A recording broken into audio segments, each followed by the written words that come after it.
Every time AI gets smarter, something very dumb has to happen first. Electricity has to travel through an old grid into a giant warehouse full of expensive chips. Which is awkward because for years we were told AI lived in the cloud. But the cloud is not a cloud. The cloud is someone else's industrial park. And right now, that industrial park is asking for a very large plug.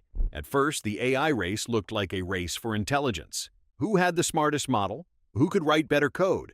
Who could answer weird questions about Roman emperors, Excel formulas, and your emotionally unavailable ex? Then the race became about chips. NVIDIA GPUs became the new luxury item. Not handbags, not sports cars, graphics cards in metal racks, doing algebra at a temperature normally associated with a panini press. But now, the bottleneck is moving again. The AI race is becoming a race for electricity, because intelligence may be the product, chips may be the engine, but electricity is the fuel, and whoever controls the fuel gets to decide who moves fastest. This is the part nobody really likes to say out loud because AI is supposed to feel weightless. You type a sentence. A model replies. It feels like magic. But behind that answer is a building. Behind the building is land. Behind the land is a substation. Behind the substation is a transmission line. Behind the transmission line is a power plant, a permit, a regulator, a local council meeting, a water question, a tax incentive, and eventually, someone's electric bill. A chatbot may feel digital, but at scale, AI is industrial, and that changes the story completely. Because the real question is not, will AI take your job? That question has already been invited to every dinner party and made everyone uncomfortable. The next question is stranger. Will AI compete with your house for power? Now, let's be careful. AI is not about to use all electricity on Earth. That version of the story is dramatic, clickable, and mostly wrong. The smarter version is more interesting. Globally, the International Energy Agency expects data centers to use around 945 terawatt-hours of electricity by 2030. That is just under 3% of global electricity consumption. So, no, AI is not eating the entire grid. But here's the strange part. Electric grids do not feel averages. They feel pressure in specific places. A few percent globally can become a crisis locally. That is the trick. AI does not spread evenly across the planet like butter on toast. It clusters near fiber lines, near cheap land, near friendly tax rules, near reliable power, near places where companies can build quickly without spending 5 years trapped in paperwork purgatory. That is why the future of AI may not be decided only in Silicon Valley. It may be decided in Virginia substations, Irish planning offices, Texas gas fields, nuclear licensing hearings, and towns where residents suddenly discover that the most valuable local resource is not land. It is spare megawatts. Virginia is the clearest example. Northern Virginia is often called Data Center Alley, which sounds like a place where servers wear leather jackets and smoke behind a mall. But it is serious. The region has become one of the most important pieces of internet infrastructure on Earth. The U.S. Energy Information Administration says the Dominion Zone in Virginia serves the largest concentration of data centers in the world, and EPRI's 2026 update projects that data centers could consume 9% to 17% of all U.S. electricity by 2030. In Virginia, the numbers get wild. EPRI says data centers already use over 20% of electricity in the state, and by 2030 that share could reach 39% to 57%. Think about that. A single industry could approach half of a state's electricity use. That does not mean the lights automatically go out, but it does mean the grid stops being background furniture and becomes a political battlefield. Who pays for the new transmission lines? Who gets connected first? Should a data center get priority over a factory, over housing, over a hospital expansion? And when the utility builds billions in infrastructure, does big tech pay directly, or do ordinary customers quietly fund part of the upgrade through higher bills? This is where the electric bill becomes a plot twist. Because AI companies do not just need energy, they need energy now. A data center can be built in roughly a couple of years. Transmission lines can take much longer. Power plants can take longer still. Nuclear can take, well, by nuclear standards, a small geological era. So hyperscalers are doing what every empire does when it runs out of roads. They start building routes of their own. Microsoft signed a 20-year deal connected to restarting 3 Mile Island Unit 1 under a new name, the Crane Clean Energy Center. That sentence alone feels like it fell out of a cyberpunk novel.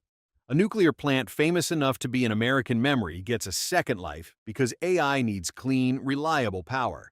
Google signed a deal with Kairos Power for advanced nuclear reactors, aiming for up to 500 megawatts of 24/7 carbon-free power by 2035. Amazon has pursued nuclear-linked data center power deals. Meta, Microsoft, Google, and Amazon are all trying to secure electricity like it is strategic territory. Because it is. The old internet companies sold ads, software, cloud storage, and convenience. The new AI giants are becoming energy buyers, grid negotiators, land developers, water managers, and unofficial infrastructure ministries, which is a polite way of saying big tech is starting to behave less like a group of app companies and more like a collection of small countries with excellent branding. And this is why the phrase, electricity is the new oil, is not just a metaphor. Oil shaped the 20th century because it powered mobility, manufacturing, war, logistics, and geopolitics.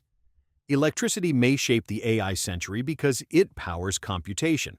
And computation is becoming the engine behind finance, healthcare, defense, entertainment, education, surveillance, advertising, robotics, and the slightly cursed ability to generate a video of a raccoon giving a quarterly earnings report. But here's another strange part. The energy used by one AI prompt may be tiny. A Google-authored paper in 2025 measured the median Gemini app's text prompt at about 0.24 watt-hours. That is less energy than watching a few seconds of television. So if someone tells you that asking a chatbot for a pasta recipe personally melted a glacier, you are allowed to raise one eyebrow. The problem is not one prompt. The problem is scale. Billions of prompts, always-on services, training runs, inference, redundancy, cooling, backup systems, and the business logic of AI, which is basically make it faster, make it everywhere, make it available instantly, and please do not let it crash while someone is asking it to rewrite a breakup text in the voice of a medieval knight. The unit cost may fall. The total demand can still rise. This is one of the oldest patterns in technology. Efficiency does not always reduce consumption. Sometimes it makes the thing cheaper, more useful, and more common, so we use far more of it. We made lighting more efficient, then lit up cities. We made storage cheaper, then saved everything. We made computing cheaper, then put computers in watches, fridges, cars, doorbells, and children's toys that now require software updates, because apparently teddy bears needed firmware. AI may follow the same path. Each query gets more efficient. The world asks more queries, and somewhere a utility planner stares into the distance and considers a career in pottery. Ireland shows what this looks like in miniature. In 2024, official Irish statistics show data centers consumed 22% of metered electricity.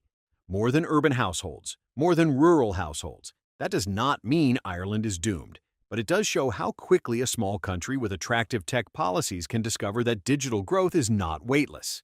A data center is not just a business park tenant, it is a permanent electric appetite.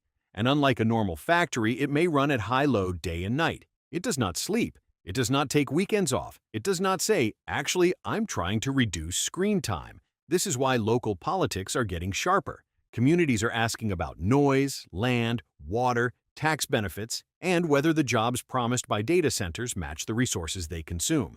Because data centers can produce enormous tax revenue and support digital infrastructure. But they are not labor-intensive like old factories. A steel mill needed workers. A hyperscale data center needs electricity, security, cooling, maintenance teams, and a lot of silent machines blinking like they know something you don't. So towns are doing the math. What do we gain? What do we give up? And who gets the bill? Water is another piece of the puzzle. Some data centers use water for cooling because evaporation can be energy efficient. But in dry regions, that can become politically radioactive. Microsoft has introduced new AI-optimized data center designs using chip-level cooling that consume zero water for cooling during operations. That sounds futuristic, and it is important, but it also proves the larger point. The infrastructure problem is real enough that companies are redesigning the machine. AI is not floating above the physical world. It is forcing the physical world to reorganize itself. Power plants are being restarted.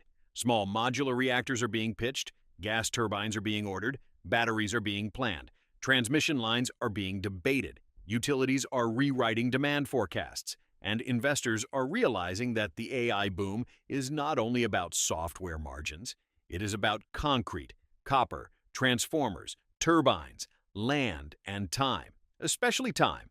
Because the internet trained us to expect instant scale, launch an app, add users, grow fast, but the grid does not move at app speed. You cannot move fast and break things when the thing is a transmission system serving millions of people. If a website crashes, people complain on social media. If a grid crashes, hospitals switch to backup power. That is a different category of oops. So the AI industry is running into a very old truth. The future is limited by boring things. Permits, transformers, cooling loops, interconnection queues, rate cases, local opposition, copper supply, skilled labor, peak load. Civilization is not bottlenecked by imagination. It is bottlenecked by infrastructure. And that may be the most useful way to understand the next phase of AI. Do not only ask which company has the smartest model. Ask who has the cheapest power, who has the fastest grid connection, who has the best cooling, who has long-term energy contracts, who can build where the neighbors will tolerate it, who can get electrons to chips before the other guy. Because in the AI race, the winners may not just be the companies with the best algorithms, they may be the companies with the best relationship with a utility commissioner. Deeply glamorous, very Silicon Valley. Nothing says future of intelligence like a substation permit. And maybe that is the final twist. AI was sold to us as something almost magical, a mind in the machine, a digital assistant, a new species of intelligence. But the more powerful it gets, the more it reveals the old world underneath. Coal and gas, nuclear and solar, copper and concrete, water and land, politics and bills. The cloud turns out to have a shadow, and that shadow looks like a power plant. So the next time someone says AI is changing everything, they are right. But not only in the way they mean. AI is changing software, it is changing labor, it is changing creativity, but it is also changing the value of electricity itself. The thing we ignore until the bill arrives may become one of the most important resources of the century. Because before artificial intelligence can answer a question, write a song, diagnose a scan, trade a stock, generate a film, or run a robot, someone has to feed the machine, and the machine eats power. If this story made you look at the cloud a little differently, subscribe, like, and share it with someone who still thinks AI is just software. Because the next great technology story may not begin in a lab. It may begin with a plug.